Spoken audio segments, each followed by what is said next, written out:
para si RSJ. Oo. Kaya naman ako, management, bakit hindi ko pa kunin? Baka mamaya, ako, piracy.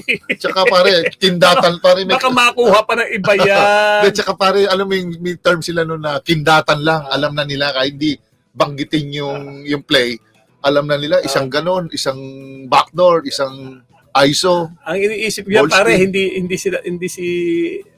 Sino? Kasi alam naman nila na talagang, kumbaga, kahit yung import, may right of first refusal, hindi man pwede lang bastusin na kukunin si RSJ. Ang kinakabahan yung token text, Bakit? ba isa abroad? Baka mga offer sa abroad. Yun. Hindi mo maiwasan yun. Kaya ali ka pumirma ka na rito. Yun, hindi mo maiwasan yun. Ang galing eh. Pero I'm sure pare, Galing eh. I'm sure hindi mawala yun na ma-callback yan. Maraming paring import sa Pilipinas, ha? Pagbalik sa States, dumiretso, like yung Kevin Gamble ng araw. Kevin Gamble, Kinuha ng Boston Celtics. Celtics. Oo. Tama. Maraming naging ganun din na